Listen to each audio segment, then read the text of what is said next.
미국 달러, 전 세계 경제의 심장이라고 할 수 있죠. 다들 달러의 가치가 그냥 미국의 엄청난 경제력 덕분이라고 생각하잖아요. 그게 당연하다고 여기고요. 근데 만약에 그 뒤에 우리가 전혀 보지 못하는 훨씬 더 뭐라고 할까요? 근본적인 힘이 작용하고 있다면 어떨까요? 자, 지금부터 달러 가치를 진짜로 보증하는 그 보이지 않는 힘이 대체 뭔지 한번 제대로 파헤쳐 보겠습니다. 달러의 힘은 총구에서 나온다. 이 말 어디선가 들어보신 분들 꽤 있을 거예요. 그쵸? 20세기 미국 외교를 쥐락펴락했던 거물, 바로 헨리 키신저가 남긴 말로 아주 유명하죠. 와, 문장 자체가 정말 강렬하지 않나요? 근데 그 속에 담긴 뜻은 훨씬 더 도발적이에요. 결국 돈의 가치라는 게 군사력에서 나온다는 얘기니까요. 네, 정말 강력하고 어찌 보면 되게 그럴듯하게 들리는 주장이에요. 근데 여기서 질문 하나. 이 유명한 말을 정말로, 진짜로 헨리 키신저가 했을까요? 한번 그 근원을 따라가 보죠. 자, 진실은 이렇습니다. 이 말의 원조는 사실 중국의 마오쩌둥이에요. 그의 그 유명한 말 있잖아요. 권력은 총구에서 나온다. 이게 살짝 바뀐 거죠. 그럼 키신저는요? 키신저가 이 말을 직접 한 건 아니에요. 하지만 달러를 석유라는 또 다른 강력한 무기랑 딱 결합시킨 장본인이 바로 이 사람입니다. 우리가 아는 그 페트로달러 시스템을 만들어서 달러 패권을 굳건히 지켜낸 인물이라는 거죠. 그러니까 사실 키신저가 그 말을 했냐 안 했냐 이건 이제 별로 중요하지 않아요. 진짜 중요한 건 뭐냐면 그 말에 담겨있는 아이디어 그 자체입니다. 바로 미국의 군사력이 달러의 가치를 보증한다는 이 강력한 생각 말이죠. 그리고 바로 이 개념이 미국 경제의 핵심을 꿰뚫는 아주 중요한 열쇠가 됩니다. 그렇다면 그 총구라는 게 대체 어떻게 미국 경제 시스템의 일부가 됐을까요? 자, 이제부터 그 핵심 연결고리, 그러니까 미국의 군산 복합체가 돌아가는 방식을 한번 본격적으로 들여다보겠습니다. 군산 복합체, 네, 말이 좀 어렵게 들릴 수도 있는데 개념은 아주 간단해요. 쉽게 말해서 한 나라의 경제가 국방산업하고 너무 깊게 얽혀버린 거예요. 그래서 역설적이게도 끊임없는 전쟁이나 군사적 긴장 상태가 오히려 경제를 굴러가게 만드는 동력이 되어버리는 그런 구조를 말하는 겁니다.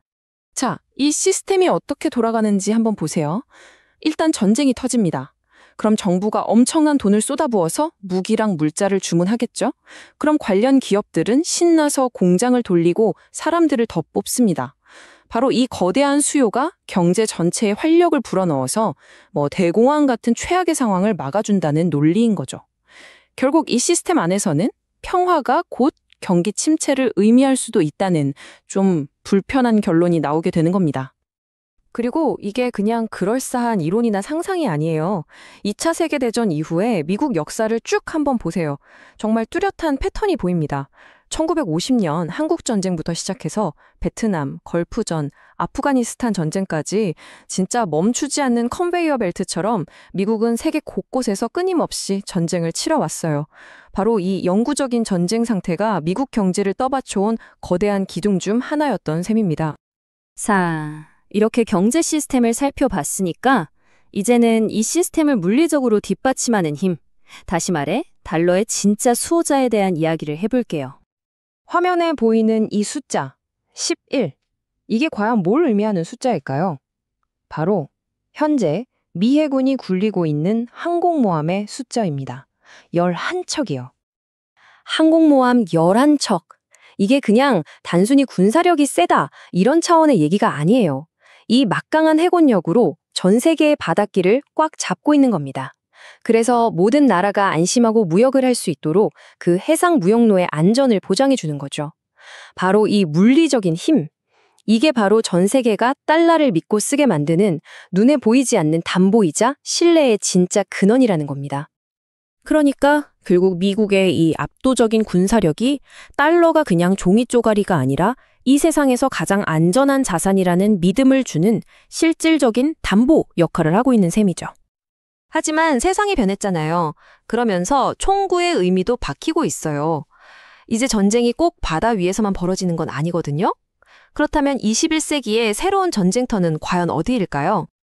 그러니까 예전처럼 직접 총 쏘고 포탄 날리는 그런 전쟁이 전부가 아니라면 요즘 강대국들은 대체 어디서 또 어떤 방식으로 싸우고 있는 걸까요? 그 답은 바로 경제 군사화라는 개념에서 찾을 수 있습니다. 이게 뭐냐면 국가 안보라는 개념이 군사 영역을 넘어서 이제는 반도체나 배터리 같은 핵심 산업까지 뻗어나가는 현상을 말하는 거예요. 한마디로 경제 경쟁이 곧 국가의 생존이 걸린 전쟁이 되어버린 거죠. 바로 여기입니다. 반도체, 배터리, 그리고 태양광 패널.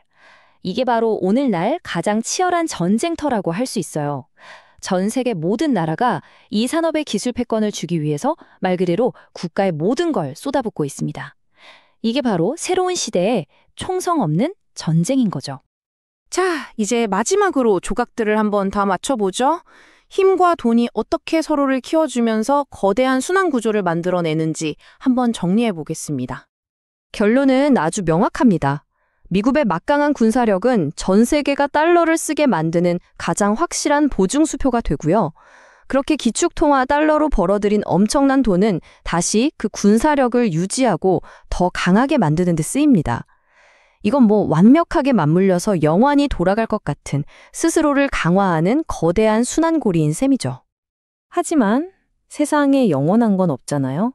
새로운 강자들이 계속 나타나고 있고 전쟁터도 이제 반도체 같은 산업으로 옮겨가고 있는데 과연 이 강력한 힘과 돈의 순환고리가 앞으로도 영원할 수 있을까요?